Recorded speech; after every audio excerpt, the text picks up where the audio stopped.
Welcome to today's session, everyone. We are Premed CC, a student-led organization established in the fall of 2021. Our goal as an organization was to create an online program for pre-medical students at community colleges and universities, with the hope of guiding the next generation of diverse and inclusive physicians. And while we advertise our organization as being for community college students, our events are open to anyone. We realize that finding guidance and mentorship in a pre-med journey can be especially challenging for first-generation pre-med students, people that lack the financial resources, or just those who do not know people in the medical field. One of the best parts about our events is that they are virtual, so you can do it from the comfort of your own home. We typically have events on Fridays from 5 p.m. to 6:30 p.m. Pacific Standard Time, and on Saturdays from 11 a.m. to 12:30 Pacific Standard Time. If you aren't able to attend the event, all of our sessions are uploaded on our YouTube channel. Many of our sessions will end up with a Q&A with the speakers. Any questions that you have, you may put it in the Q&A session on Zoom, and our team members will read them and have them answer. After you have attended our event, you can log into our website and complete the quiz, which will contain questions pertaining to our session today. If you score 70% or higher on the quiz, you will be awarded a certificate to show that you attended our session today.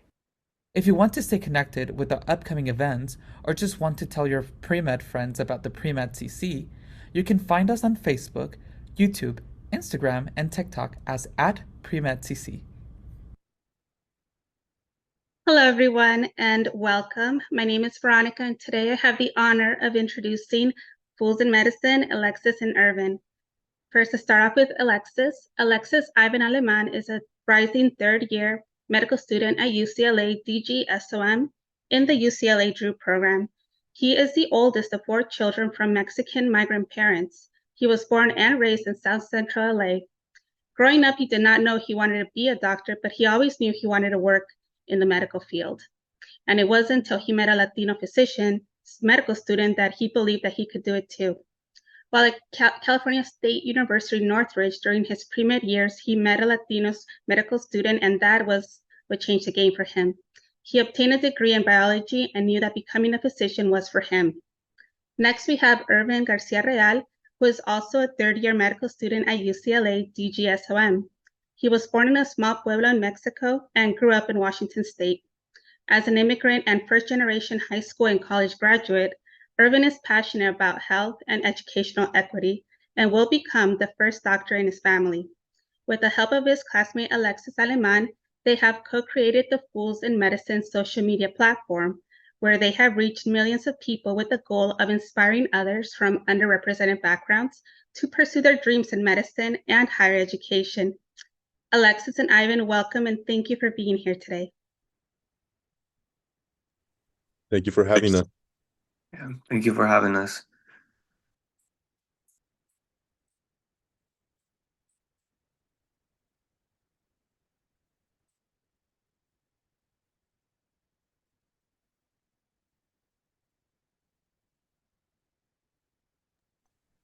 So, everyone, we kind of wanted to put this kind of an opportunity for you guys to ask questions and interact with both Alexi and Irvin. So put your questions in the Q&A. And my first question is, how did you guys have to deal with naysayers and people that were discouraging to you throughout your process?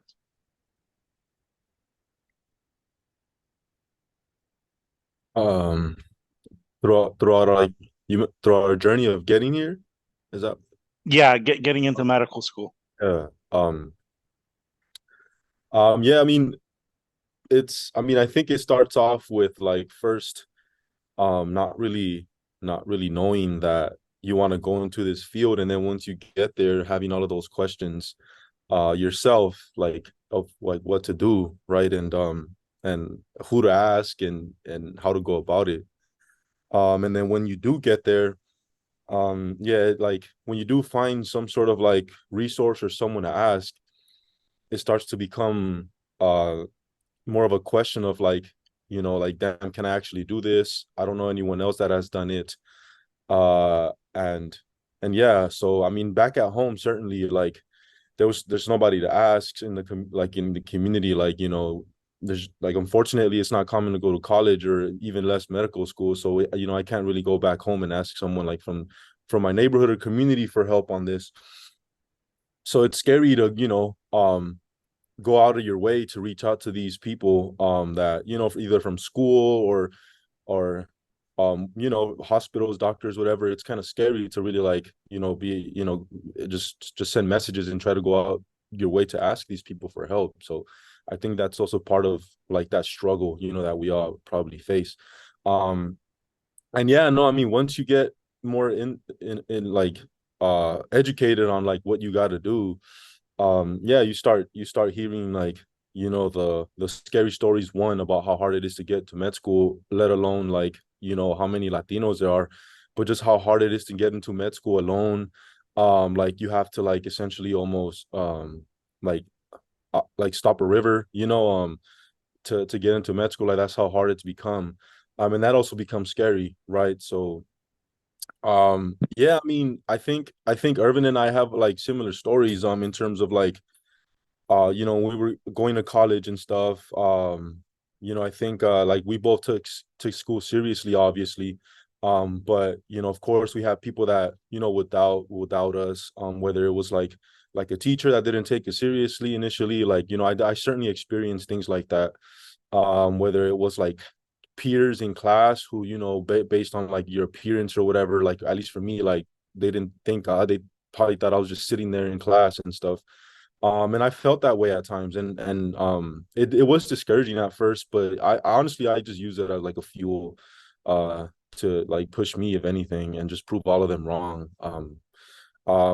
Not really prove them wrong, but I guess more of prove myself right, that, you know, this is for me and anybody can, like, so yeah, I don't want to like take too much time talking about that, but I'll let Irvin go ahead and answer.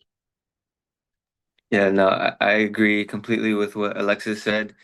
Um, and I also want to like kind of acknowledge that, you know, when people are not believing in you or whatever, or like, you know, having their doubts about you, like it can get to your head. Like, I'm not gonna lie, like, you know, sometimes, you know, I do remember like going to a high school counselor, and like it was the only time I ever went, and I asked them like, oh hey, like I want to go to college, and like they told me like, oh, like college is not for you, like you need to be thinking about like trying to find a job. And like obviously, you know, like hearing that, you know, being the first time like going to a high school counselor hoping to get help, and then hearing that, like it does suck, like it does kind of hurt. But you know, like Alexis said, like it kind of also fueled me. I'm like, you know what, like I'm gonna prove you wrong. um and or actually, you know what, like you said, I'm gonna prove myself right. Like, you know, like I really like that. Like that's what it's about. Like it's not really, you're not doing it for other people but for yourself. And so I think like really the most important thing along your journey, you know, people are gonna always be doubting you and everything. Like it's all about like having that faith in yourself, and really believing in what you can do. And I feel like that will take you really far. And I just have a follow-up question too. And this is something that it happens with a lot of first gen students, and certainly from you know, your communities as well, is how did you tell your parents that you know, you're going to go in debt and you're going to spend the next 10 years in school and you're not going to be really working? And I'm pretty sure your parents are like, yeah, but your cousin, you know, is driving a nice car or bought a house. And how is that, you know, going back to your families and how to deal with that? Because I think that's something that a lot of first gen students hear about, and certainly, you know, the debt and the delayed, you know, the delayed income, even though once you're done, you're like in the top 1% in terms of income, but still, how do you manage that? Because I'm sure it's pretty frustrating. You know, you have to miss vacations and family events, and them, you know, not really understanding what you're doing, and then and how have you managed that, and just, you know, telling your families that process. Yeah, no, that's a great question. Because I still deal with that to this day. Um, I mean, yeah, it's really a long journey. I think for anyone going into this profession, you have to really know that you're gonna invest a good amount of your like your young life in this, and not only that, but like there will be like, it's a delayed gratitude, for sure. Um, it takes a while, and you certainly get those questions. I mean, like for me, I mean, like for all of us, probably like growing up, like it's like you get to a certain age and you start working, and that's it, and you start like, you buy your car or whatever, and then you start your family and all that, and then that's it. Like life just kind of goes on, like life starts, I guess, um, or like adult life or whatever. But like, yeah, being in school, I mean, it's kind of hard. At least in med school, like we don't work, right? But you're gonna have a budget, like you're gonna, whether it's like loans, scholarship, whatever, like the school is gonna include that in your, like in the budget. Like you're gonna have money to live, maybe not lavishly, but I think you'll have enough money to live comfortably, have a car to get around, things like that. And honestly, the way I see it is like time's gonna pass by no matter what. Like whether I'm in med school or not, like I'm gonna be 35 at some point. I'm gonna be 40, I'll be 50. And then thinking about how do I want to be living when I'm at that age.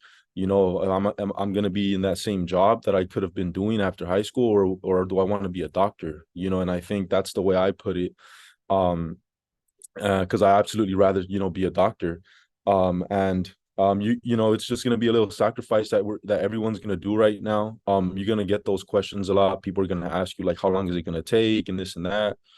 But I mean, like honestly, I mean, you're in school. I mean, you're not like wasting time or anything like that. I don't think anybody should ever feel bad about like not like making money or at this point or whatever. Like, um, but yeah, I mean, it is a tough question. I don't know how Irvin navigates it, but for me, it's just, I just try my best to explain people that don't really know what I'm doing, how long it takes.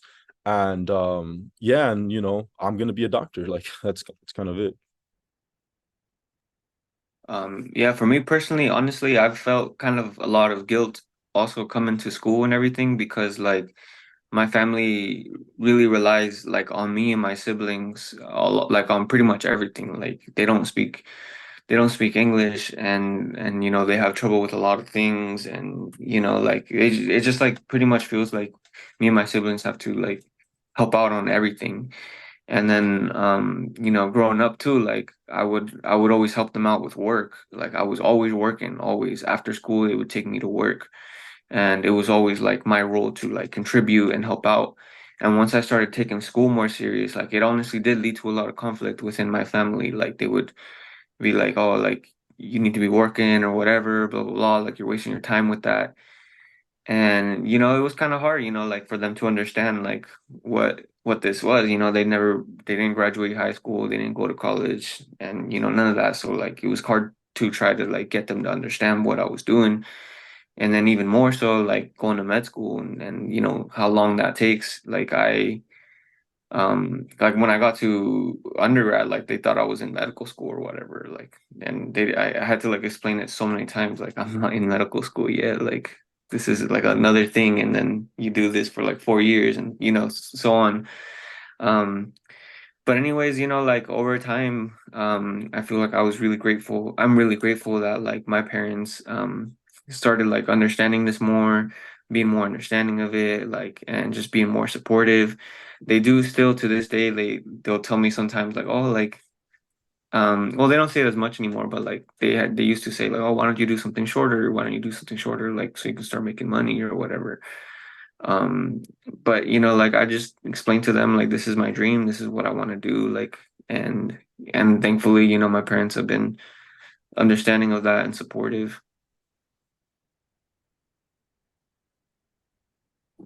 Yeah, no, I think that's like the major challenge is that, you still, and I'm pretty sure like when you go to family events, they'll introduce you as doctors and you're like, yeah, I'm not a doctor yet. They're like, what? What do you mean? Like you're studying all the time. So I think that's kind of a challenge, certainly the people that don't know where they're coming from.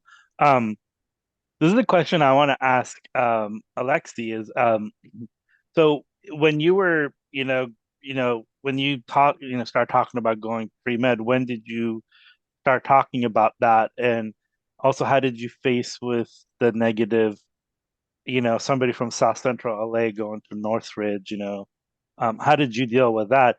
And the funny thing is that we had your dean of admission last night, and she actually did go to Northridge herself. So she Yeah, actually mentioned that. yeah. But so how, because I'm sure, you've had a lot of gatekeepers try to stop you. And I'm pretty sure for Irvin as well. And how did you deal with the gatekeepers that Yeah, yeah.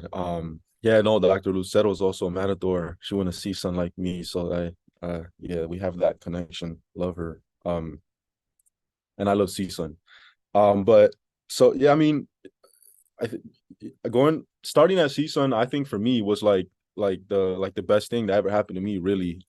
Like yeah, coming from South Central, like and with the high school I went to, unfortunately, like it wasn't common for us to really like go to college. And even seeing that growing up in South Central, a lot of these communities, even like where Irvin's from in Shelton, like it's not really that common. Once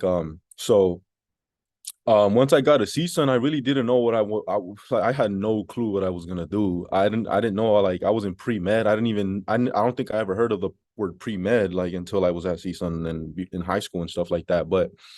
But when I got a CSUN, like I knew one thing. I was like, I'm gonna work hard. I'm gonna try this. I'm gonna take this school thing seriously because like I want to do something else. I grew up going to work with like my dad in construction, and I just didn't like it. And I was like, I don't think I want to do this for the rest of my life. Like I was, working like he'll work Monday through Saturday from sunrise to sundown and coming home tired every day. And I'm like, dude, like, how are you doing this for these many years? Like, and it wasn't just that, but it was like the amount of pay he would get, like it's tough, and once I realized like how messed up everything is, and I was like, you know what, like I want to do this not only for myself but for my family. Like one day I want to be able to just have them not do that anymore or whatever. But yeah, once I got there, I was in EOP, a program called EOP, Education Opportunity Programs, which really is, for like people coming from like these communities, first gen and all that, which really helped me like plug into like resources at CSUN. And yeah, I mean, in there, I found everything I needed. I'll never say anything bad about CSUN, but the one thing I would hear sometimes is like, oh, you go to a Cal State, you will never be able to compete with with people from like these big universities and stuff like that. Like give up or whatever. And I would hear that mostly from like, more outside, and even sometimes people in the school, I'd hear, like, oh, I'm trying to transfer, to like USC or UCLA from here. And I'm, because, like we're coming like from CSUN is going to be harder and this and that. And I always heard all that. And to me, it was like, I just kind of took it in. I didn't really take any of that seriously. I knew that I was trying my best at CSUN. I had everything I really needed, and I just believed in it. I believed in myself and that everything would turn out fine. But yeah, I heard all of that always. And then, of course, like competing against like even, like these bigger schools, like it does make sense. But to be honest, like for me, I just like kept believing in myself. Honestly, like I asked hella questions. Like once I realized like the power in like asking questions and really contacting people, like I really did that. Like I just would reach out to people, like and yeah, and found my way to like get answers, figure out a plan. And then once I had that plan, like just went through with it. And it took a while. I took 5 years at CSUN, took a gap year, but it all worked out. So yeah, and for anyone out there that like has these doubts about like where you're going to school, or like if you're a community college now and then you're gonna transfer, like like don't worry about none of that. Don't let any of that stop you. Like just have your plan and execute it, do well, believe in yourself, and that's it. We do have some questions coming in the chat, so I'll take over one of these questions. And this first one says, how did you study for the MCAT? What would you recommend? This is huge because I'm studying for the MCAT too. I'll let Irvin talk about his MCAT plan. Yeah, I mean, I feel like first of all, like I feel like there's so many ways to study for the MCAT. Like, so there's not one specific way or blueprint for how you should do it. Honestly, I feel like you have to like explore the different methods and see what works for you best. Like I've seen people who literally just read the Kaplan books and then did like practice questions on the weekends and they did fine. And then there's other people like me who like went through the whole books and then did like uh practice questions every day and then, you know, practice exams every weekend, like leading up to the exam, you know. So it really depends on you too. Um, Personally, like I was also like a lot of people say like, you know, really take this time to like focus on the MCAT and like try not to do other stuff. Obviously, I feel like that's not very realistic for everyone. Personally, I was working like a full-time job while studying for the MCAT, and so that did make it pretty difficult. I feel like I ended up doing it for 6 months, and I feel like that kind of dragged everything on. Um, and you know, specific study methods, I feel like, you know, I recommend you like go to YouTube or whatever and like just try to figure out what works for you. Explore all the different types of study methods and ways that different people have like tackled the MCAT because it's crazy. Um, you know, get familiar with the resources out there. There's like the AMC, like if you're low income and stuff, like they give you a free assistant program, and like that's super helpful. Free questions, free exams, like um, you know, get familiar with that stuff. Um, you know, I feel like the biggest piece of advice that I think could be applicable to pretty much everyone, even if you like, no matter what your MCAT style is or whatever, like is like, you know, make sure you're like really taking care of yourself. Like during this time, it was really, really hard. Like this exam was like, like really, it was just a hard time, you know, and like I felt very burnt out to the point where I was like, man, like I don't even like just weeks leading into the exam, like I felt like giving up. And honestly, like I feel like if I was less harsh on myself and like took more breaks and just like took more time to like, you know, de-stress and not be so like intense and so like toxic or whatever, like the toxic like pre-med habits, like I think I would have probably even done better, honestly. Like, so, you know, really make sure you're taking care of yourself during this time because it's not an easy exam.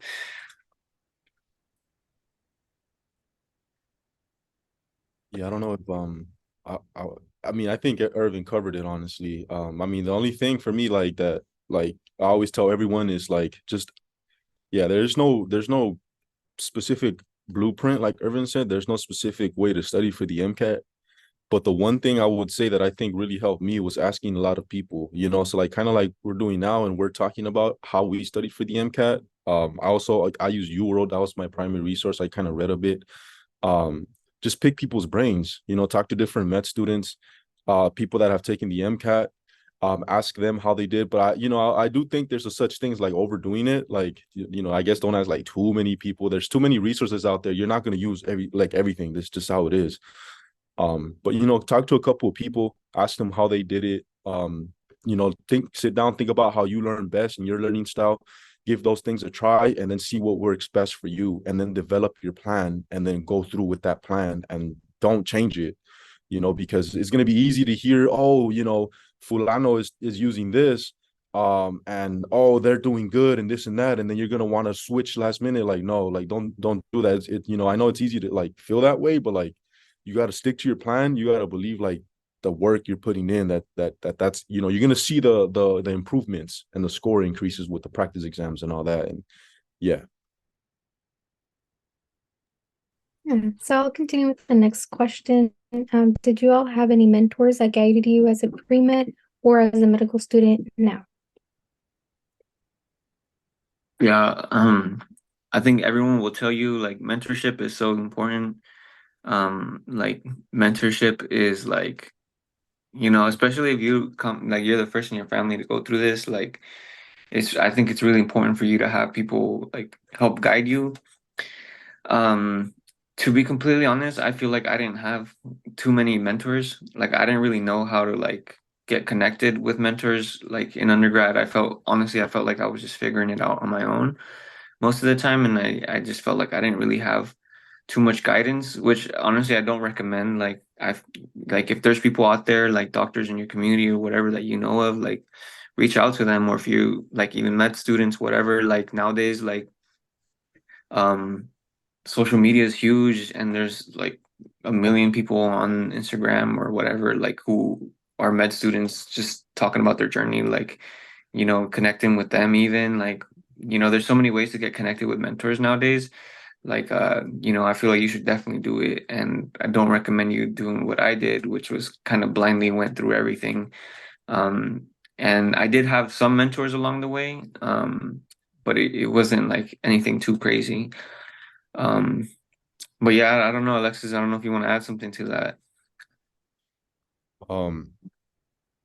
I mean, no, I think like mentorship is definitely important. Like I can't stress that enough. I think for me, like it was definitely a game changer when I found you know, like the Latino physician I met when I was an undergrad, and then after that, you know, other physicians, you know, my mentor, my main mentor, who ended up becoming like, you know, Dr. Tyra, which I was working at a hospital. It was important. It was game changing for me because not only like do you have like someone kind of like you feel like you have someone backing you up, you know, sometimes it's needed. Like you can't do everything alone, you know, and I feel like especially someone that's been through that, like what you're trying to go through, you know, has a lot of value. So you know, because yeah, they know what you're going through, so and can guide you in the directions who to ask and this and that. So yeah, I mean, just, you know, I think it's kind of, if you don't have like a mentor, like, you know, I think it's good to, and sometimes it's hard to identify, like know that you have a you know, like that's your mentor. Like it took me a while to like realize like, oh damn, like this is my mentor because this is the person I keep asking for help, asking questions and stuff. And but it's important to have that, you know, there's no way we can do everything alone. Yeah, don't be afraid to ask questions and ask for help. Oh, sorry. I quickly wanted to add, we do have in the chat some links to some workshops that we have for MCAT studying, so make sure to check those out.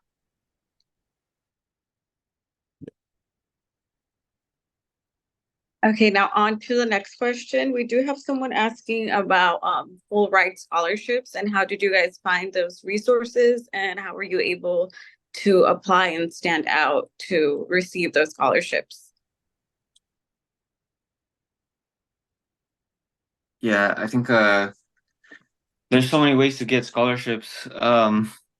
Specifically for us with the full ride that that you guys are asking about, we didn't even apply to it. Like at least I didn't. I don't know about Alexis, but it was just like the school called me and was like, hey, like we really want you to come here, and we don't want money to be an issue, so we're offering you a full ride. And it was just kind of like a crazy thing. I wasn't like expecting it or anything.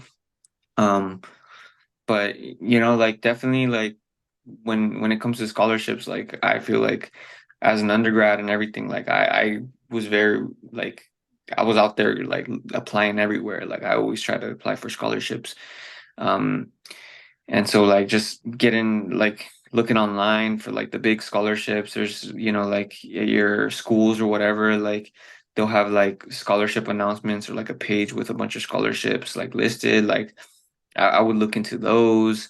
Even in your community too, like back in the community I was from, like they would offer like some scholarships that were you know, available to people from the community, but like no one really ever applied to them, so they were like a lot easier to get than something like a national level scholarship.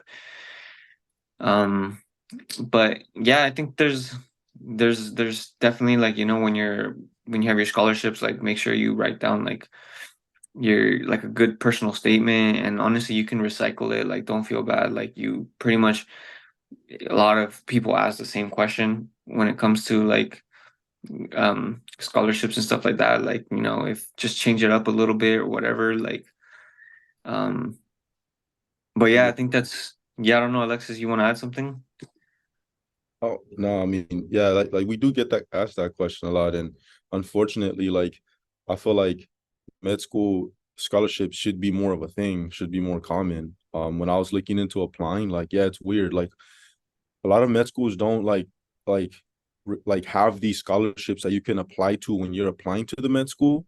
A lot of them are like merit based, which is like, you know, really like it just sucks. But there's a lot of, like Irvin was saying, a ton of scholarships out there. Like, please apply. Like, you'd be surprised. Kind of like he said, like a lot of people don't apply to them. So go get that money. When I was an undergrad, I definitely, I applied to a lot of scholarships like my last year, and I regretted not doing that earlier because yeah, like it really helps. It's free money. It just takes some time, which I know sometimes it's hard for us to take, an hour or two out of our day to like sit down and type, but like it's worth it, trust. But yeah, no, in terms of like the Fulbright scholarship, I was also kind of just awarded it. I didn't apply to it directly. So yeah, I mean, yeah, it shouldn't be that way, I think, but Yeah, the one that they're talking about is a very unique one at UCLA. It's because somebody gave a lot of money to the school. Dr. Lucero actually just put the link in there, talks about how that their scholarship works at UCLA. And yeah, you don't have to apply for it. They just kind of, and I think half of the class gets that scholarship. I think they're like a very unique medical school that has that. There's some medical schools that are free as well, like Kaiser and a couple other ones. But but in terms of scholarships, like I could tell you that I've talked to a few people, and there's a lot of scholarships that don't go, they don't reward them because nobody applies for them. And the part of it is that 100% of things you don't go for, you're not going to get. That could be scholarship, that could be anything in life. And so, and it's a risk. It's a risk, but also like, I don't know. I mean, I put down a scholarship I applied for a scholarship and it took me like 30 minutes and I got like $1,000 for it because I'm left-handed. So it's like, it says, well, how did you challenge, as a left-handed? It's like, well, I don't know. So but you're just gonna have to. It's a risk, and you're gonna have to put time into it. But yeah, no, I think, but the I think it's called the Geffen Scholarship. I'm not exactly sure, or I don't know what the name of it is at UCLA. There's a couple of different scholarships. I'm currently on one called LA Care. I'm not sure which one the one Irvin's on. But yeah, though, like you mentioned, like definitely look into schools because a lot of them have like the, full ride scholarships when you get accepted to the school, or full tuition. Like yeah, definitely look at AMCAS, read up on the schools. A lot of schools offer these different opportunities. So I would definitely get myself informed on who offers scholarships and stuff so you can be applying to those schools. Yeah, and then the cool thing about the LA Care one is actually not just for UCLA, but it's anybody that goes to medical school. And I put the link in there as well. It's any medical school you go to in the LA area. So, wow, I didn't know you were an LA Care one. That's cool. I know one other person that got that scholarship, but yeah, and I think you just have to be committed to you to be in LA, like for medical school. I don't look to details. I'm not sure of all the details, but Someone had a direct question for Alexis to ask what hospital and what did you do there? What hospital like did I work at, or what hospital am I in now? I'm at UCLA, but I'm still in rotation, so that's why like I'm kind of screwed. But in terms of where I worked at Olive View UCLA. I did research there for a couple of years, helping out with like some social determinant of health projects and stuff that I'm really passionate about. Yeah. But there's a ton of opportunities, like to get involved. Like definitely like yeah, there's a ton, in a hospital, reach out to doctors, reach out. It could be whatever, honestly. Like, honestly, the list is endless. Like, I did that. I did research like that, but you don't have to do that. You can do a lot of other things in like the health setting. As our next question, do you have any tips or advice for Latinos preparing for medical school? Also, what has been your favorite part of medical school so far? Yeah, I think like if you're talking about like someone who's already been admitted and is kind of like on the waiting period, honestly, I feel like you should just enjoy that time. Like um you're everyone pretty much recommends like don't study before getting to med school. Like and I kind of stand by it because like you're basically going to study for the rest of your life. So like if you have those 3 months or whatever it is like before med school, like I would just focus on yourself, like focus on making sure just like self-development and all that stuff. Like, make sure you know how to handle like stress, and you have like good ways, like coping mechanisms for like when you're stressed out, like you're gonna be really stressed out. Like, make sure you have like a good support system where you're aware of what your support system is. Like these other things that like are gonna be really important for med school, but that like you don't really study for necessarily. Like, because yeah, like med school is gonna be hard, like, so just like taking care of yourself, like I feel like, like I said, just working on yourself, and also doing some fun things and relaxing things, like I said, like you're gonna study for the pretty much like the rest of your life. So like I would take that time to enjoy it. Um, if you really want, like maybe looking into like medical related like TV shows or podcasts, I don't know, something like that might you might find it like entertaining or whatever, but like not necessarily like studying.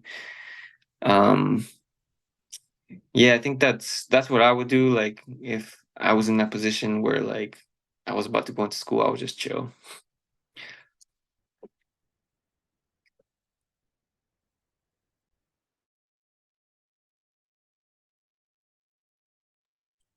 We also have another question that how did you prep for interviews, and what were the best tips that you received along the way? There's a lot of like schools and like organizations that offer like free, like practice interviews, mock MMIs and stuff like that. Like take advantage of all of those. Um, I remember like leading up to interviews, I did a couple of those. And it's super helpful, just to get in the flow of like how you're going to answer questions. It's kind of about that, having someone ask you questions when you feel the pressure and how you're going to word them, so yeah, take advantage of all of these like free interview opportunities, practice on opportunities that schools offer. Honestly, if you like look around, like you'll find one, and stuff like that. And honestly, just like reach out to a med student sometimes, like or even just someone, just literally just practice your like what you're gonna say. There's a website that you can go on sometimes that has like the common questions med schools ask for their interviews. I remember doing that, and then a lot of times I would just kind of like read through that and just think about my answers and stuff. Obviously not rehearse them, but just get your brain going to have something to talk about, and so you won't be thrown off guard and things like that. So yeah. Yeah. Also, there's like some pretty good resources on like YouTube and stuff too. Like if you look up med school interview or whatever, like people will like have actually like broken down like how to answer like the most common questions. Like they're always gonna ask you like, tell me about yourself, and like there's specific ways that people like recommend that you answer that, because like it's tell me about yourself. It's not why do you want to be a doctor? And I feel like people confuse those two. Just as an example, so they'll really tell you like how to answer this effectively. Like that's what I did. Like I did a lot of YouTube. I also did what Alexis said. Like I did a lot of the practice questions or whatever. Um, and yeah, just like you said, also like make sure like don't rehearse them either, or yeah, don't have them like be like scripted or whatever. Like make sure like your answer is like kind of like legit, and don't memorize it word for word. They just put the link down there for like Mi Mentor. Like they sometimes host events like that. And also like LMSA chapters, like our LMSA chapter would host like mock interviews and stuff like that. Thank you. We do have another question that came up. Do you guys have an idea of what specialties you'll be going into yet?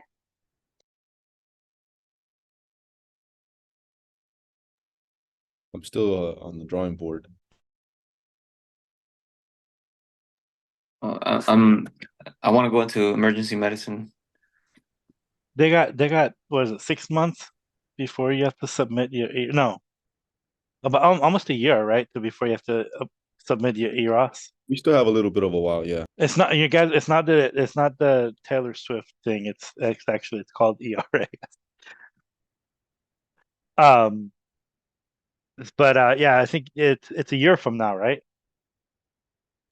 Mm-hmm.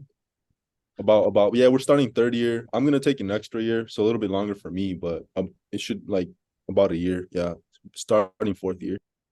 And Irvin, you want to do emergency medicine? Cool. Yeah, correct.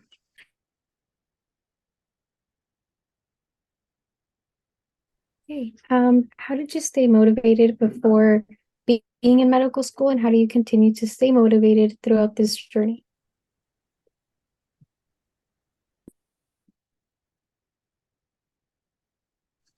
I don't remember if it's my turn or yours, Alexis, but maybe I'll just go. Um, to stay motivated, I mean, it can be hard sometimes, you know, like I feel like that's can be kind of a hard question. Um, things get really hard sometimes, like where it really is hard to even find motivation. Um, and you know, one of the things is like there's like multiple things. I feel like you kind of have to have like a toolbox in a way, you know, like different things that you can do that will help you out.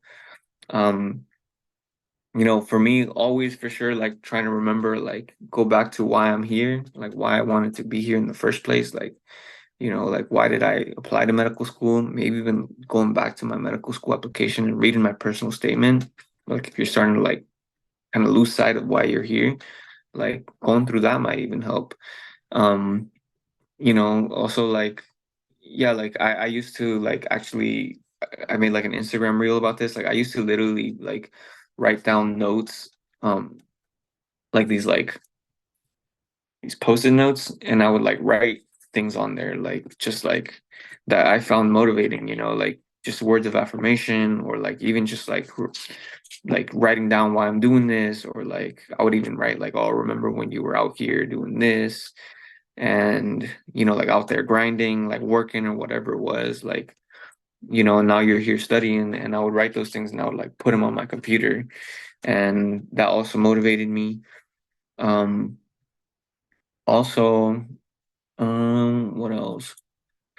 Yeah, I don't know. I mean, there's so many ways to like try to keep yourself motivated. Sometimes you do need to take a break. Like I was in a point in med school during our rotations where I was like, damn, I felt so burnt out, and I literally just took a break from things for like a week, and that honestly that week like was really really helpful. Like, you know, don't there was a saying I used to say in undergrad. It's like rest if you must, but don't quit, you know? And I think that's really, really powerful, because like sometimes like you're going through a lot, and you think about quitting, but you know, like take a rest and then and think about it, you know? And like sleep on it, like see how you feel afterwards or whatever after some time off. And honestly, that really helped me like remember why I'm doing this. Like, you know, like during that time I started like thinking about like just, you know, remembering why I'm doing this and all this stuff. And honestly, like that really helped me out and helped push me forward.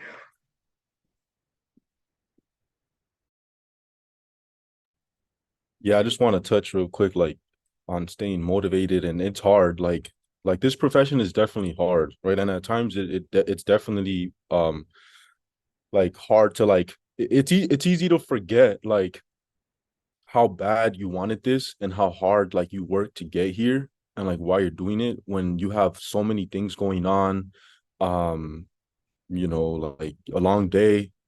You still have to go home and study. You still have to do this. You still have to do that. And then you just forget, you know. But um, like it, like for me, it's, you know, at the end of the day, like I try my best. Like I always remind myself, you know, 3 years ago now, how bad did I want this? You know, I wanted this very, very bad.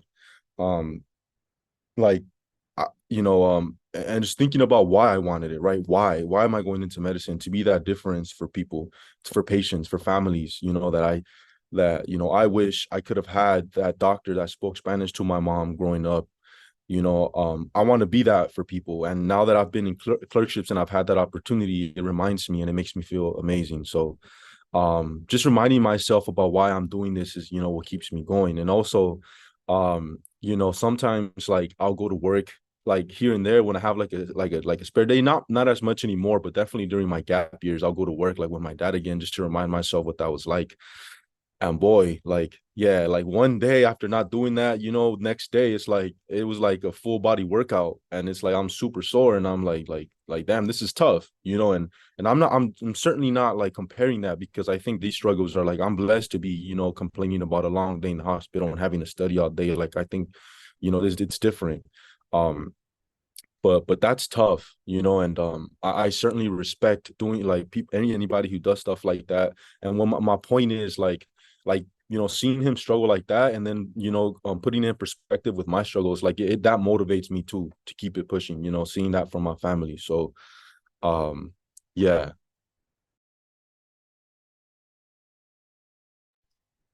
We also have another question asking about how do you manage your studying for all these subjects, and how some good study tips that you have for all these higher level, like chemistry courses and bios.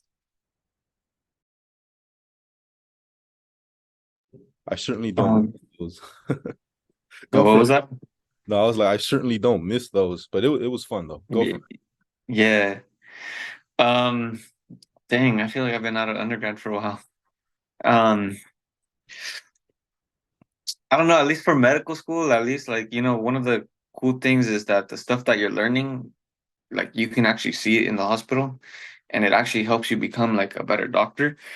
And so, like, when you're like studying while doing rotations at the same time, like, rotations are crazy. Like, rotations are really hard. It's a really hard time of medical school, and you have to go study, and that's also really tough. To like even just make the time to study, like after a long day, like, but the cool thing is, like, the stuff you're learning is gonna make you better when you come in the next day. You're actually learning like about diseases or how to treat something or someone or whatever, so that's really cool too, because like it's also exciting when you like show up to the hospital or something, and then like you're literally seeing the stuff that you had studied the night before, and it's like, oh shoot, like I remember this, and it's exciting, um for undergrad, I feel like, yeah, it's a bit different, like it's hard to like really understand the big picture of why you're learning chemistry or physics or whatever. um I think, like, I don't know, there's so many different study habits, make sure like I would honestly would connect with people who were at your school. Like, I feel like every class at my school was different, and like before taking every class, I always talked to people that I know had taken it before, like, hey, what do you recommend? Like, which professor should I sign up for or whatever? Or like, like, like what did you do well in this class, or like whatever. Like, some classes are like, hey, just memorize every single lecture, like just memorize every single thing on the slides. And other classes were just like, just do a ton of practice problems, and then and stuff like that, so I think it depends on whatever class you're taking too. But yeah, as you're studying, just try to remember like why you're doing this, right? Like, it's really hard to like do a OChem reaction or whatever, and like see the bigger picture of like why you're doing this, right? Like, ultimately it's like your goal is to be in the hospital treating people or whatever it is, like, try to remember that, like, that's why you're doing it. Yeah, I'll just go ahead. Oh, no, you finish, because then I'll ask the next question. Oh yeah, no, I didn't have too much to add to that. Just like, yeah, take care of yourselves. Like, that's important. I mean, these like pre-med environments, like, it's really like it's toxic as hell. I do remember that much. And I feel like it's tough, like for everyone going through that right now, being in these, like math classes and the sciences and the chem and all that, like, and it's hella toxic, but yeah, ask your professors, what's the best way to like do well in the class. I remember doing that. I remember, I don't know, like asking for trigonometry ones, like asking the professor, like, what should I do to get an A? He said, read the whole book and do every question. He was probably being smart with me, but I was like, shoot, man, like, all right, bet. So then that's exactly what I did. I went to the library, and I mean that's the thing too. I won't lie. Like for undergrad, like I kind of like once I realized how toxic it was and how bad it is and how how good you got to do essentially, right? Like I really did work hard. I put in a lot of hours. Almost I would be honest and say like I had a really like unhealthy um life like but I don't think it should have been that way. Like I was like studying a ton. Like I wasn't really taking care of my health, and looking back it's like I wish I'll probably do a couple of things differently. I'm not complaining because I think ultimately things turned out all right, but like take care of yourself. I think that's one thing that definitely like don't don't like get consumed by the toxicness, and don't be toxic yourself. Sure. Thank you. Someone wanted to know if you've ever dealt with a low GPA or doing a post-bac after college, maybe repeating one of those hard courses. I've definitely had, especially when I started undergrad, like the transition to undergrad was like, so hard, like extremely hard. I struggled a lot and I worked really hard. I was like Alexis, like I was super toxic. Like I was like, I don't even deserve to like go outside. Like I don't deserve to go hang out with people. Like I don't deserve it unless I get an A. And that A never came. Like I would study super hard, whatever, like, and still get like a really bad score. And I'm like, what the heck? Like, what was this? And it just leads to burnout, like it's a really long journey, like it's not, you can't sustain being like just study all day, every day for the rest of your life, pretty much, or like for many years. Um, what was the question again? Sorry, I feel like I'm going on a tangent. No, it's okay. They wanted to know if you guys have repeated a course or Oh yeah, dealt with a low yeah. GPA. Yeah, I definitely did not do well. Like my first quarters, in undergrad, it was super hard. Like the curve, we had like a curve, and it was like 4.5 or 5% of the class can get a 4.0, and then like you're just competing for that. So it doesn't even matter. Like if everyone does well, and average is like 80-90%, like it doesn't matter. Like the class is still set to like a 2.8 or whatever it is. And that was so brutal, like extremely brutal. It was just like creates such like a toxic environment. Um, but I think the most important thing, at least for me, was like I think I was able to prove myself. Like I showed an upward trend. Like okay, like first year, first quarter, I started here, and then I would slowly incline, incline, incline, incline. And by the time I was in my fourth year in undergrad, like I was doing really well. Like I was getting really good grades that like I didn't really expect as like a first year. And so I think that really, really helped me out when in my applications, because it was like, yeah, I had a rough start, whatever, but like now I'm literally showing you like I can do good. Like I can kick ass in these classes like that are really hard. And yeah, I think that really helped me out. I never, because of that, like I kind of had faith in my upward trend that I didn't retake any classes. I was like, you know what, like I'm just gonna show it through my trend, like I'm gonna show it like that.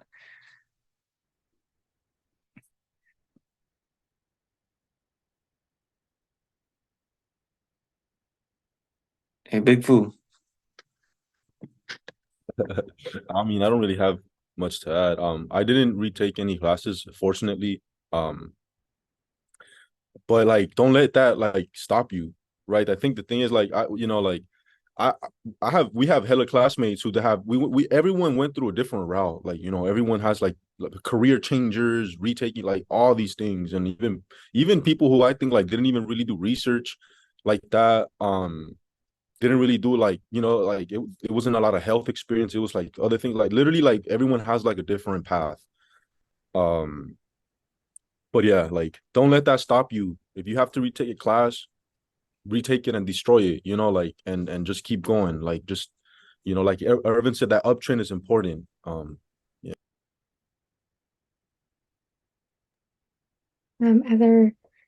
As a second question, how do you stay in touch with your culture during medical school?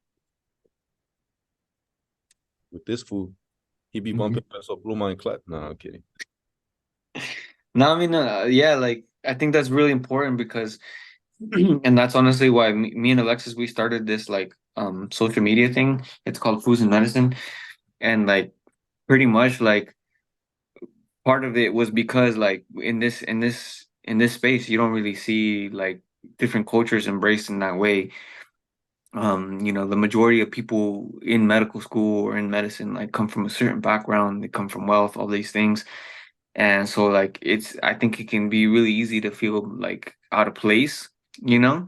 And so like for us, we were like, you know what, like if you want, like if you want to create this like inclusive environment or whatever, then you also have to accept like people from different backgrounds. Like I shouldn't have to feel like I have to be more white or whatever, or act more white to be accepted, and like so we started this, and like part of it is just to like you know help people like envision themselves in these spaces too, like even if you don't fit a certain the like the stereotypical narrative of what a medical student looks like, you know and so we just kind of embrace our culture like that, and like me and Alexis, like we're in this together, so like like that really helps out that I'm not here alone, and I just try to like you know um just do our thing, like we'll still listen to the music we like and dress the way we want to class, whatever, like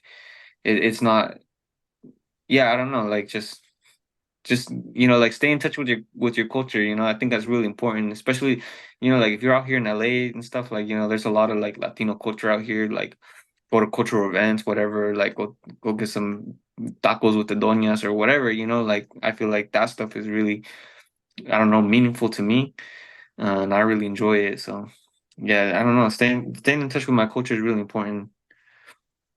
And I feel like in undergrad, it was, I felt like I always had to like prove myself in a way and like try to like fit in, and I just always felt out of place, and I always felt uncomfortable, and I never felt like like I fit in, and it almost felt like I was putting up a front. And now being in med school, I'm like, what, screw that, like like I'm gonna be me, and yeah.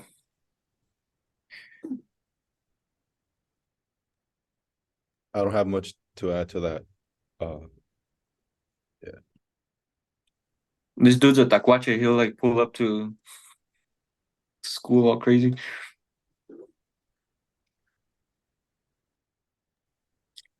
Okay, we also have lots of questions about imposter syndrome and how you guys kind of deal with that and bounce back from all that, those thoughts or negativity going through your mind.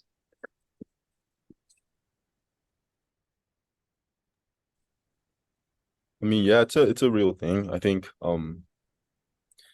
like though, like sometimes you question like yourself and your ability, but um I mean, it's a real thing, I'm not like, yeah, people go through that, like I've heard of that. I've experienced that myself. I mean, I think at this point, like I don't know if it's imposter syndrome anymore. I just know that, obviously like there's always gonna be something new to learn. Like you're not gonna know everything, and no one knows everything. Um, no one came out the womb knowing it all, so like if someone's trying to question you or or like, yeah, like be smart or something, like it just means they learned it already, they spent the time, they experienced it, whatever the case may be, and you haven't yet. Or and or someone grew up like taking all of these like amazing courses or going to these amazing schools, and we didn't or whatever, but like it's fine, I'm gonna get there too. And we all have these different paths, and it's fine, like in the end I think we're all gonna get to the same level. And I just think of it like that, everyone has different priorities, and by that I mean like, I still want to like have a balanced lifestyle, and not all, because like Irvin said earlier, like this is our rest of our lives. We're gonna study for the rest of our lives.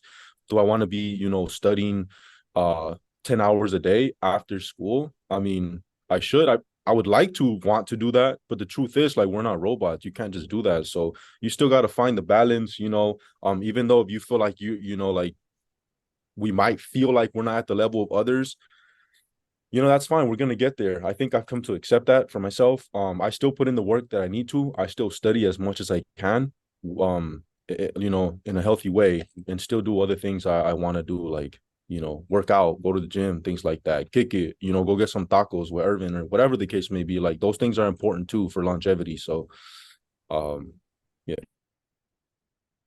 We have a lot of questions left still in the chat, so we're gonna try to get to all of them as fast as we can. And the next question is, what extracurriculars did you have on your med school app? Yeah, I did did a good amount of research, and then I did I was also like volunteering at like a like an immigrant clinic, like being like a translator and stuff like that. And then I also helped, like, I was part of this thing called like the Mobile Health Coalition, where we basically like worked on like establishing like a mobile clinic on campus for like people who are uninsured and stuff. And then also, like, I was like a president of like a pre-med club. Um and then what else did I do? I was also in the Latino fraternity.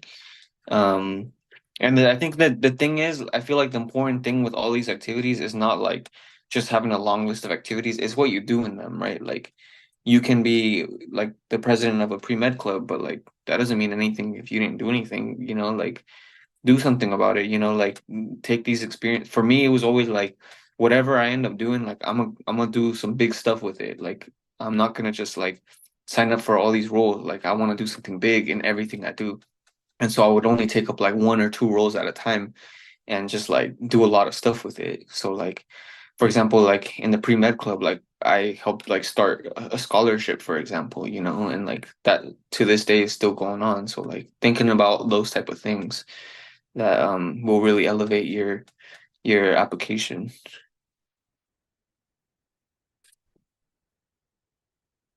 Yeah, I know we're going rapid fire, so but yeah, I did research for a couple of years. I did like wet lab research, like basic science research, and then I also did like research at a hospital.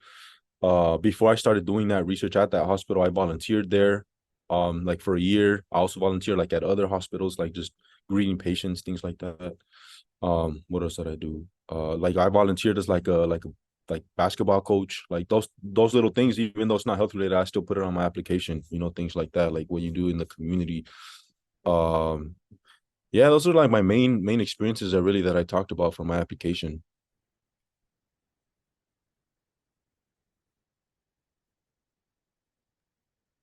As another question, what words of advice or wisdom would you give to someone considering medical school as a non-traditional student? I'm not personally non-traditional, so I feel like I might not be the best person to answer this, but I just think at the end of the day, like, like doing, like, if this is what you feel like is your calling and this is what you want to do, then do it. Like, it does. We have classmates who have literally had whole other careers before this, like they were vets or like, PhDs or whatever, and then they're just like, what, like, medicine is my calling, and so they come back. So I feel like, just doing what you want to do, but I don't really have too much specific advice on like non-traditional. Same. I mean, I wasn't non-traditional myself, but it's like it's possible. Like, yeah, like we have hella classmates that did different things. Yeah. We are getting lots of questions about gap years. Did you guys take any gap years? If you guys did, what was kind of going on during that time? And did you guys regret taking that gap year? No, I took 2 gap years. During that time, my first couple months, I studied for the MCAT, and worked. And then I was super excited because I'm like, I'm out of school, finally, once I finished my MCAT, and then COVID hit. And so that kind of ruined a lot of things. But in either case, like, I feel like the gap years were super, super valuable. Because it just gives you time to, like, focus on yourself. Like, you're just so caught up being just a student and, like, you know, being a student, and you like miss out on life, and like, or you don't even know what life is like outside of being a student. And I think it's just so important. Like I feel like I did a lot of like self-growth and stuff during that time, just like because I was no longer in school, you know, like reconnecting with things that I enjoy, like going to the gym or like going outdoors and stuff like that. Like it was really nice. Yeah, I also took 2 gap years. I did research, took the MCAT during that time. Fortunately, it was COVID time. But also just just rested. Not I wasn't a student for a while. Next question is for Irvin. What are the struggles you encountered as an undocumented DACA student? How did you own this identity in a field that many do not have? Yeah. I mean, there's a lot of specific barriers that are associated with not with being undocumented, you know. Um, for those who are undocumented, like you're probably aware of these. But you know, like even just like applying to things, like I feel like I always felt like I would always feel bad because like I would be in like undergrad and people would talk about these internships that they're doing or these programs or like ship pep or like, you know, these programs and all this stuff that like I wanted to do. And a lot of times I was not qualified for it. It would say like you had to be a US citizen. And like even like research opportunities, like it's always federally funded.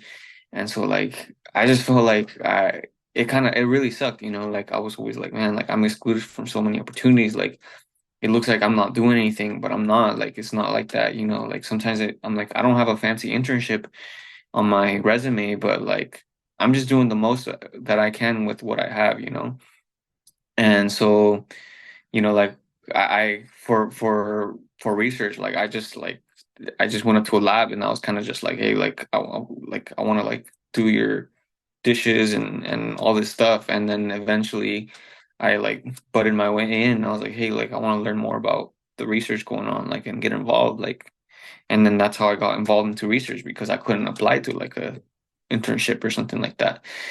Um, anyways, yeah, you know, like also there's like the big issue with like the not being able to receive loans and all that stuff. You know, thankfully I've been very, very fortunate to get scholarships funding like pretty much my entire school, undergrad and medical school. But those were huge, huge hurdles that I had to overcome and that were always there. And honestly, they were always looming in the back of my head. And I'm like, man, I'm gonna get to a roadblock one day. But you know, thankfully everything worked out. And and yeah.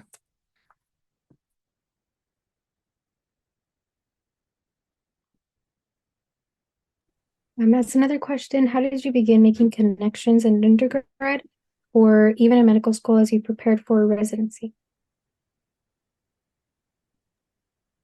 Yeah, man, I never get tired of hearing Irvin say the whole like DACA thing. Imagine you gave up, fool. Like this wouldn't be a thing. That'd be tragic. So I'm glad you're here, man. Um, Connections in undergrad. For me, it was so again, I went to CSUN. One thing I realized now as a med student, like the different like struggles and obstacles I had to like face. I guess not obstacles, more like challenges. That like my school didn't have an associated medical school, right? So like I didn't meet a med student until I did this program at UCLA, this pre-med program called UCLA Prep. Like my third year after my third year. So that's one advice I would give. Look online, look for like these programs that you can do in med schools, like a lot of like the outreach what is it diversity programs, like have a lot of these. So that's the one I did, and that's where I was able to meet a lot of that's where I was able to meet a med student like for the first time ever, you know. And I realized like if you go to a school that doesn't have an associated med school, it's important for you to do that, like, and seek those opportunities, because it's not, if not, it's hard. Like if I would have never met a med student probably if I didn't do that, you know, because if you do have, like, for example, UCLA, like I realized those opportunities are always there. But if you do go to a school with a med school, reach out, med students, look at what events they're having. There's always an event going on, get plugged in. Yeah, that's what I would recommend.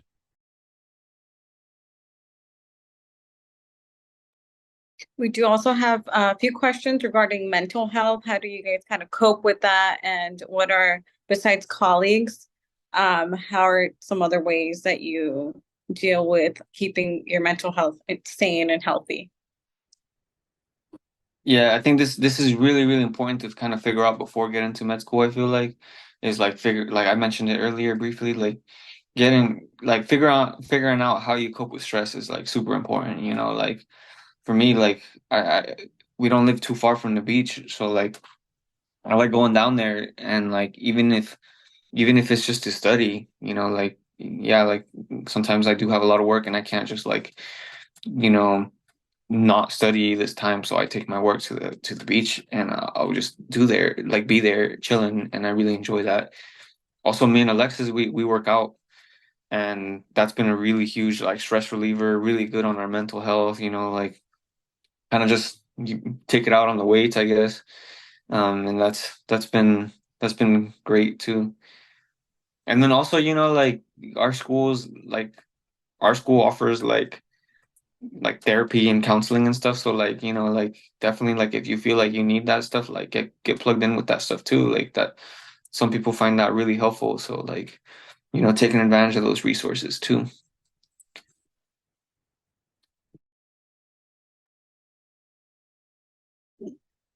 Did another question that came in, did you do any shadowing of physicians before going to medical school? If so, how can I find shadowing opportunities? Yeah, that's a good one. I did, but like, it took a little bit. So, but for me, that program that I mentioned earlier was kind of huge for me. That was pivotal, right? Because I was able to like again make the connections, meet med students, and also meet doctors. So what I did was, after I met a couple of doctors, I got some emails. I literally just reached out. I sent a whole bunch of emails. And I was scared. Like literally, I remember like talking to one of my friends in undergrad, and I was like, "Yo, like I'm scared to send these emails just to ask if I can like shadow." Like, I wasn't gonna do it. Like I wasn't gonna reach out. I was just scared for whatever reason. Why was I scared? I don't even know. Like the worst someone's gonna say is no, and that's it, right? But I didn't want to send it out, but I did, sent out all these emails. And then the one person I was like, yeah, man, like swing by, this at this time, this day. All right, like, and that's kind of how it started. So, yeah, I guess it was like unofficial, but that's how I kind of started like shadowing. And yeah. Yeah, and I could tell you with summer programs and stuff, like most of you are not gonna um apply or want to do it right before school starts, but a lot of the applications open up in December and close in like January, February. So Christmas break, like, and we've done a lot of workshops. We're gonna have another one, I think, on December 2nd that you can come and ask questions. We've done a lot of workshops for summer programs. We got one next week, and some of these like pay you up to like $7,000 a summer, for 10 weeks, which comes out to about $20 an hour. So, and I know we all live in most of us that live in California, that's not a lot of money, but it's better than nothing.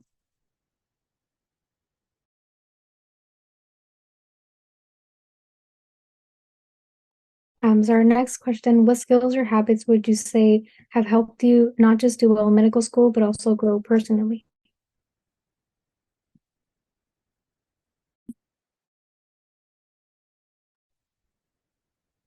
I think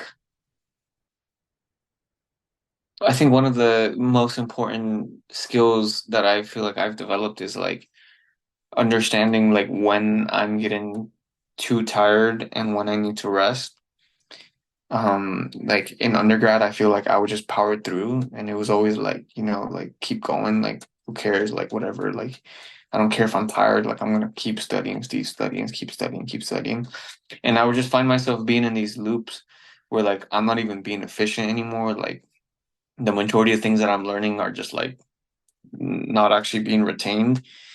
And so like, nowadays like if I'm feeling that way where I'm like trying to learn and I'm not learning anything, I'll just take a break, maybe I'll call it a day early, but you know, let's say I grinded for 3 more hours, like I can probably do the 3 hours of work in like 30 minutes or an hour, like in a way less amount of time if I'm like fully present and stuff. And so like just learning to like, I guess like use my breaks or whatever, you know, like I think that has been really useful. And like this applies to everything. Like if you're overworking yourself in something else outside of school, like learning when to take that time off. Yeah.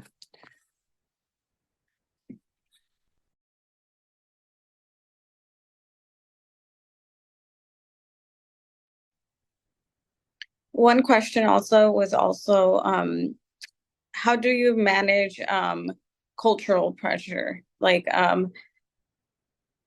how do you, you know, sometimes you just kind of want to quit or, you know what, I'll just do nursing or something easier. How do you kind of stay in the path that, you know, just because of, you know, we Hispanics have lots of family obligations, such as, you know, like helping out with nephews, nieces, or little siblings. How do you kind of balance all that? Because of course you want to help your parents translate with everything. How do you manage to balance that out and not get too frustrated? Um, yeah, I've definitely heard that. I mean, we all have, right? Even recently, like it's nonstop. Like, we'll do something faster. I mean, I think there's no such thing as an easier career, like for like in terms of like nursing or like all these other careers that exist in, you know, and going into like into the health field. I think they're there for a reason. A matter of fact, nursing might be one of the hardest like professions to go into nowadays. Like getting into nursing programs, I heard it's like wild, but um, it really, I mean, like for me, it's like honestly at this point I think I've gotten used to like just ignoring those questions, but the pressure is always there, and it's like, you know, like, oh, when are you gonna start a family, or like when are you gonna do this, and shoot, it's real. I don't know. I mean, I don't know, just ignore them, tell them soon, and then just keep doing you know. But at the end of the day, like, my family is important to me. I'm huge on family. Like, I love spending time with my family. That's one of the things that I do to, like, you know, feel better and like cope with stress. I'm blessed. I think the one thing that I'm really lucky and blessed is that I have my family in LA, and I stayed in LA. So, you know, I can always just reach out to family, kick it with my brothers, my little brothers. I mean, they're not like little, but my younger brothers, like, you know, and all of that helps me. And yeah, I mean, I don't know. I just try to explain, like, you know, I'm a little busy right now, you know, it'll get there eventually, like, it's fine, you know, I'm still young, whatever, like, this is what I decided to do. And if someone wants to do something faster or anything, because here's the thing, like, when people say like doing something faster or easier, I kind of don't really like that, because if someone wants to do anything else like nursing or PA or whatever, like, you go for it. You know, everyone finds what they want to do, whether it's med school, whether it's PA school, whether it's grad school, whether it's PhD. I think, and everyone, you know, and you follow that. There's no easier. It's just, you know, everyone chooses a different path that fits you.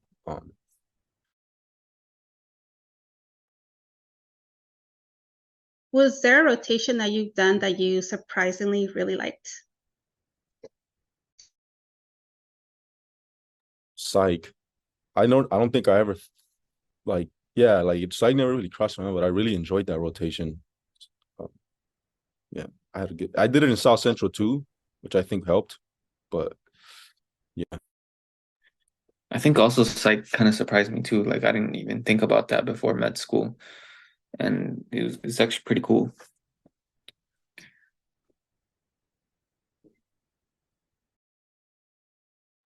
Another question, who is your biggest inspiration or role model?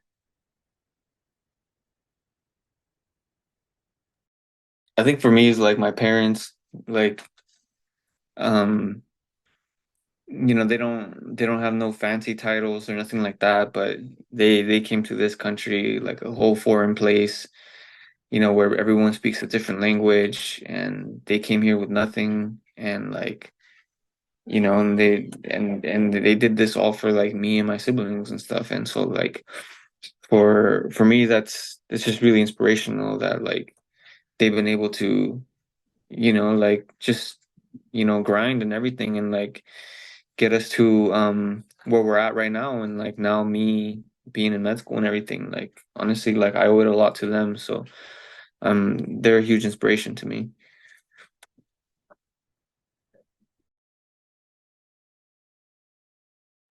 Same.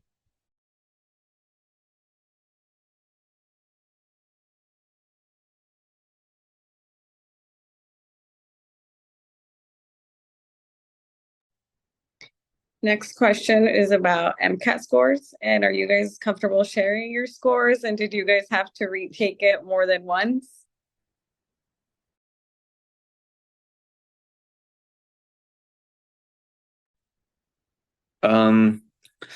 For MCAT scores, I think one really important thing to know about that is like that there has been like studies out there that have shown that the MCAT is more predictive of like basically like your privilege or your resources than like how smart you are.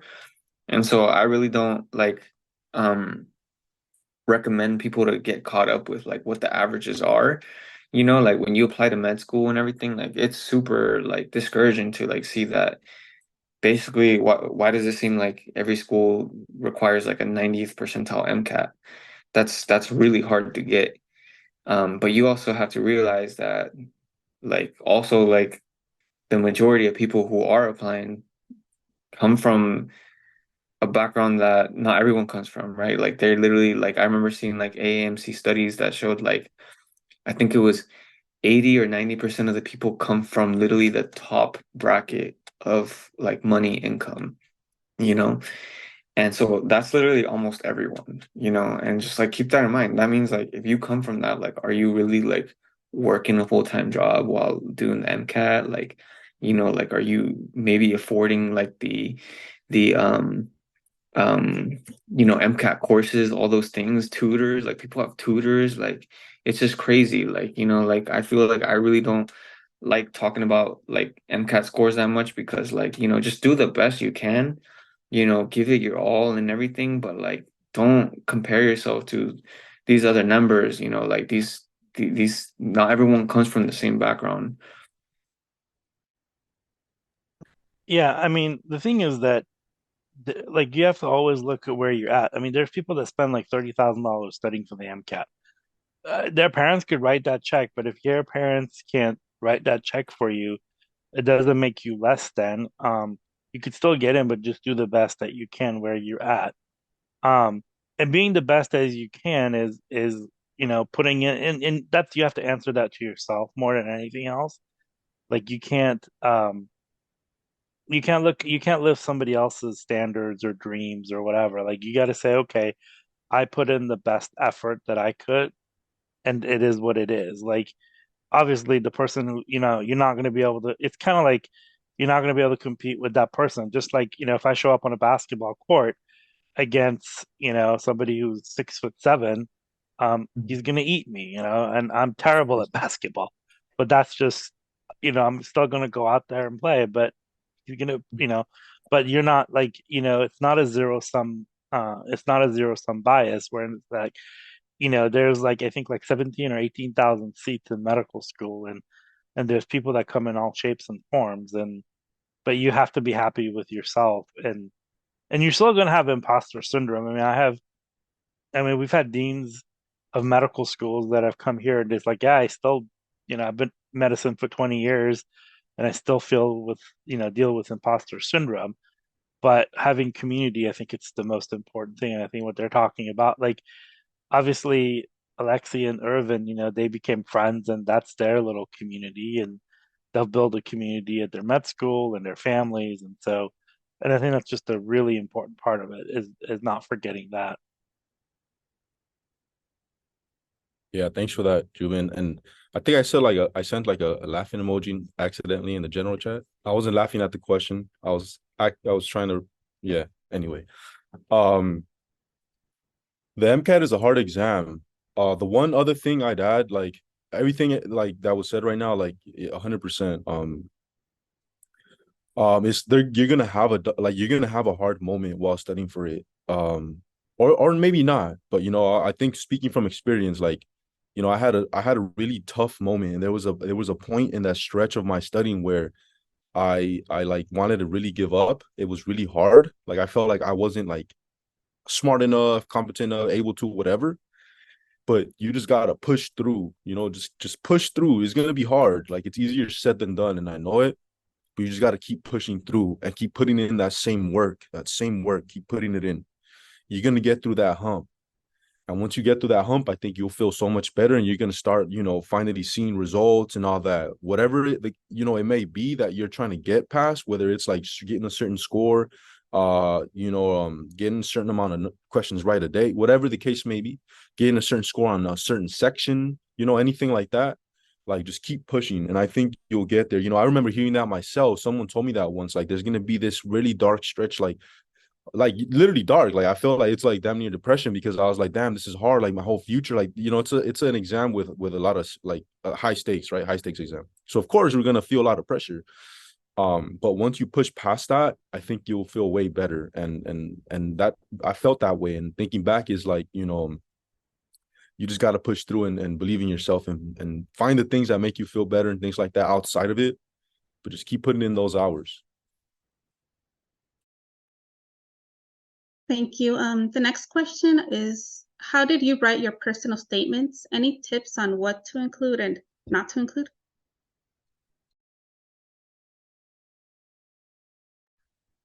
I feel like when I started writing my personal statement, I had like a lot of like writer's block at the beginning, because I don't know, I just like, okay, like this has to be like the best essay of my life or whatever. And I'm not like a writer or anything, but I'm like, I have to put out my very best. And I just got so caught up on that I couldn't even write. And then one day I just started listening to some music, like some songs that like or like I don't know, I really resonate with. It was like some corridos, like there's like this like some songs by like Tigres and Norte and stuff that I feel like talk about like the immigrant background. And then I just got like so motivated, and I just pulled out my laptop and I wrote my whole essay in one sitting, you know. And it just came from the heart. Like it wasn't anything, obviously it was like a rough draft, whatever. And I spent like the next like month or so like literally just touching it up and changing it, and then making like all the little ad like tips, or like all the little you know edits or whatever. But like literally just sitting down and just writing out my story as if I was talking to someone, like I'm like, you know what, this is my story. Like I'm just gonna write out whatever comes to my mind, why I'm here in medicine, even if it looks like crap, whatever. But like it literally like it came from the heart, and that was my personal statement. And then after that, it was just a few tweaks. Um, yeah, I recommend like y'all look into there was this guy on YouTube, his name was like Med School Headquarters, and like he would like break down like people's essays and stuff like in front of them, and like go through it like sentence for sentence, and like that was super helpful too, like that really helped me like figure out like what kind of things I should be like, or how I should be wording things, or like what are like red flags or whatever. So I recommend that too.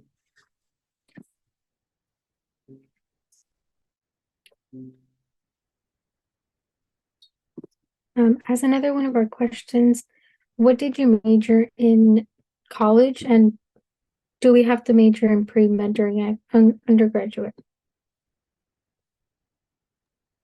Nah, you don't have to major in anything specific. There's no pre-med major. I majored in myself in biology, but that's because like I thought that before. Like that you had to major like in a science or something like that, but you don't. We have people that majored in like music and arts and all these other things. So honestly, I think yeah, you just have to look at to if a school requires certain classes, you can take those pre-req classes, because some schools don't even really require like classes anymore. It's just like you got to do like so I mean the idea is you're gonna take some of those classes because you're gonna take the MCAT, right? So like, but yeah, you can major in anything. Yeah, pretty much what Alexis said. But I also majored in biology.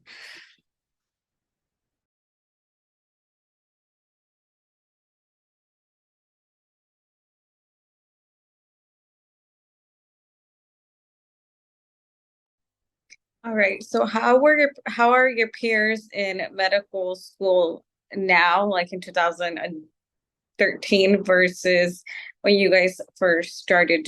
What do you guys say it's been getting easier for them, or they still kind of face the same um situations you did? 2023, sorry.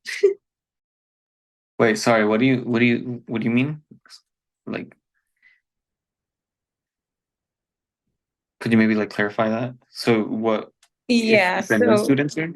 yeah, so let's say has it been getting easier for like DACA students or immigrants, Um, would you say now in 2023? I mean, I'm not 100% sure, but like I'm assuming that throughout the years, it's always been moving towards like a more DACA friendly um, direction, and I'm assuming it's continuing that trend. But I honestly couldn't 100% answer that. Like, yeah, I'm not sure, but yeah, like if you would have started this 10 years ago, like I don't know if there's ever been a DACA person 10 years ago in medical school. Yeah, actually, some of the first DACA people were literally 10 years ago. I think 2011 was the first Mhm. person. So it's come a long way. And I could tell you, California medical schools are very DACA friendly. Like Loyola Marymount, Loyola in Chicago is another one, but there's a lot of schools that are accepting, DACA students. And I mean, and the people that were the trailblazers like really opened up those opportunities, and in a sense, like most, people like, Irvin are now standing on their shoulders because they paved the way. So, I mean, and I could tell you that as somebody who was undocumented earlier in his life, like it's hard, but it's much better now. Certainly, if you're in a state like California, I'm not sure about the other states, but for somebody who lives in California, there's a lot of resources. There's actually also a lot of summer programs that are, if they're funded through California dollars, they are funded, and you have opportunity to apply. Federal ones are the big challenge, but I also know that some professors have taken students on with some of their own funding and not through the government, which and again, the whole point of it is putting yourself out there, but it's definitely much easier than, you know, 10 years ago or 11 years ago. This question is for Alexis. Do you still commute from South LA to med school, and how is that? Do other students commute? Um, I I at the moment I am, but I didn't for a little bit.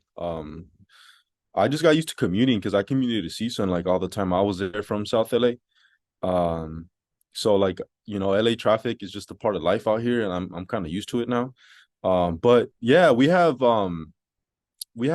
people in our class that commute from, I mean, not too far, but a couple of people come to mind that do commute from far. Like now I commute. I have a friend of mine that commutes from, I think it's like the Carson area. Um, and so people commute, it's a thing, but I think most people live near campus. There's like graduate housing that's like a fair distance. Like there's, there's in Westwood, and then there's like some in the Culver City area. So like, it's close. I mean, you can, there's no requirement. You can really go about it however you want, which is kind of cool.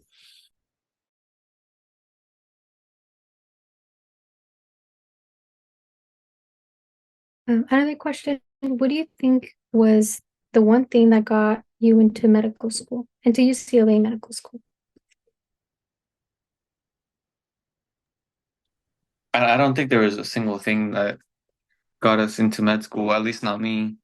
I think it's just like your whole application and your story and everything is just so important, like yeah, I couldn't point out one thing that got me in. Like I don't think there is. I don't think that there's anything like that, but I think it's just like everything everything in my application kind of like told a story, like it made sense why I'm volunteering with this or why I'm involved with this because it adds to my story and it kind of just supplements like the personal statement, like, and I think that's just really important that in your application you tell your story. Yeah, if you were here last night, we had 16 of 16s of admission, and they called it "There's no secret sauce." So, yeah, and that's going to be posted.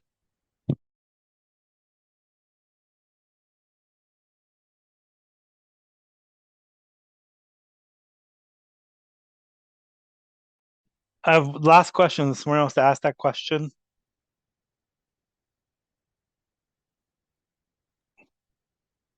I'll ask him. Maybe a little off topic, but is there places in the LA area that you guys go to personally to stay in touch with your Latino culture and that has a lot to do with Chicano history? I mean, there's a lot of areas probably in LA. There's no area in particular that I could think of, but like that I would go to.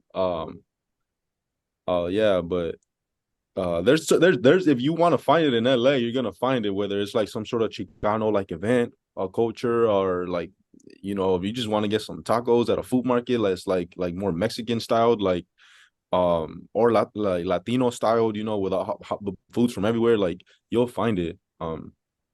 But I just want to have really quick, I'm sorry to say thank you to the you know, everyone that hosted this. I have to run back to my team. I'm sorry, but I appreciate y'all, everyone who attended.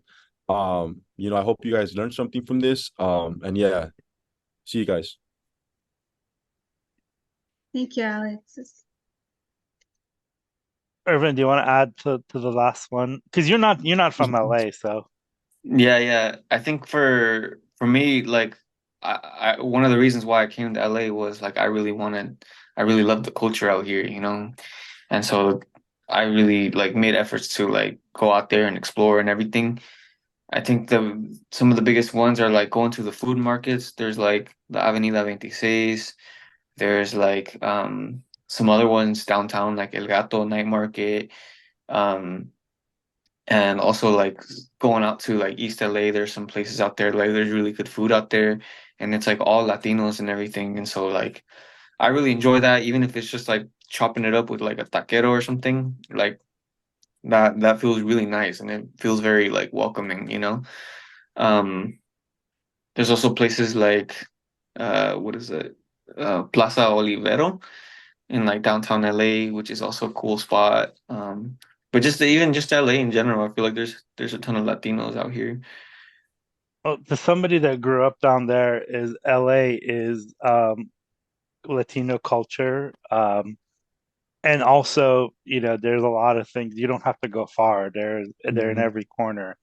But also, just one thing is certain hospitals that you work at in LA, like Los Angeles General, Olive View, Harbor, 75% Spanish speaking. So, so I think like that's why it's important to have people that look like your communities, you know, people like Irvin and Alexi, but also speak the language. That's so important because they've done research that, you know, the outcome of care, why it's so important. So I could say if you come to LA is Latino culture. I mean, you don't have to go far. Um, I mean, I know that, you know, there's parts of LA that, you know, Spanish is predominantly spoken. So yeah. And it's easy to find. And but I mean, even like at UCLA, there's such a huge, you know, Latino culture. Um, I mean, even, like Westwood is kind of, I don't know, mixed, but so I don't think we have any more questions, and I think we're past our time. So thank you again for Irvin that you're able to join us, and Alexi who had to go be a medical student. Thank you again, everyone else, for coming. Um, and yes, somebody put the question. Yes, it's going to be posted, and also follow them on their Instagram and social media. I think it's just Foos and Medicine, right? Yeah, correct. And it's on YouTube. I mean, YouTube, Instagram, and TikTok. Yeah. Facebook. hmm But yeah, thank you guys for having me too. Like it was a pleasure being here, and for all of you guys that attended, like thank you for attending, and I wish you all the very best. It's a long journey, but just keep it up, like hopefully you found some of these things useful. Like these are all tools that you can use for your personal journey, and I'm out here rooting for you. All right. Well, thank you, and everyone have a great weekend. Hi, everyone.